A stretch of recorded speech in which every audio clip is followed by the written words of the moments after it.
आज या ठिकाणी खरोखरच आज आपण या ठिकाणी जे आपल्या समाजाचे काही मंडळी जिल्हा परिषद पंचायत समिती या ठिकाणी निवडून आलेले आहेत।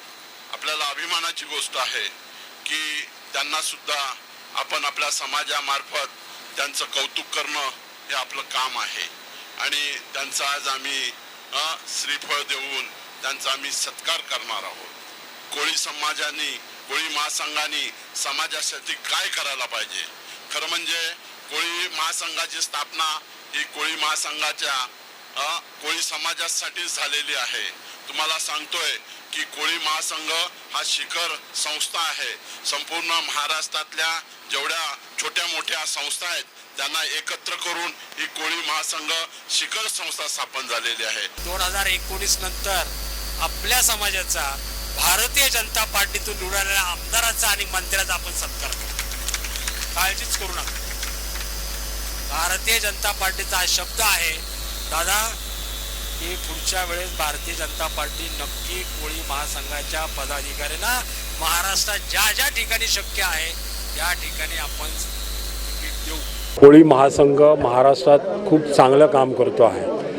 अनेक चांगले समाज उपयोगी कामं त्यांनी केलेले आहेत महाराष्ट्रामध्ये आणि महाराष्ट्रामधल्या सर्व कोळी बांधवांना न्याय देण्याचं काम, मग त्याच्यामध्ये शैक्षणिक असेल सामाजिक असेल, त्याच्यामध्ये कोळी महासंघाचे कार्यकर्ते पदाधिकारी महाराष्ट्रात करत आहेत आणि म्हणून आजच्या या चिंतन शिबिरामध्ये मी आलेलो आहे।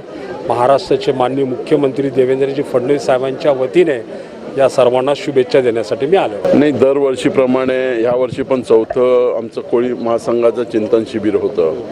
आम्ही दरवर्षी जेवढं काम केलेलं असतं महाराष्ट्रामध्ये त्याचा आढावा घेतो आणि जे आमचे कार्यकर्ते आहेत त्यांना आम्ही जबाबदारी देतो, त्यांना उत्साहित करतो की समाजाच्या खालच्या थरापर्यंत जा, खालच्या वर्गापर्यंत जा, जिथे दारिद्र्य रेषेखाली आपल्या महिला आहेत, तरुण आहेत, ते त्यांच्याकडं तुम्ही तपासा त्यांना आणि त्यांच्या काही समस्या असतील त्या घेऊन येत चला, जेणेकरून कोळी महासंघातर्फे त्यांच्या ज्या समस्या आहेत त्या सोडवण्याचं काम आम्ही करत असतो।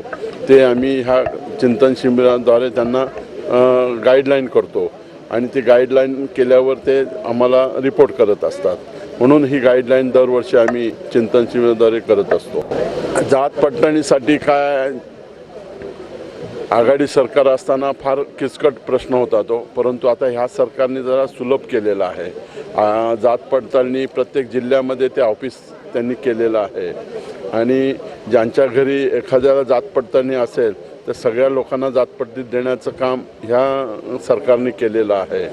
जात पडताळणीसाठी आता सुलभ झाल्यामुळे आम्हाला जो त्रास होत होता तो कमी होणार आहे।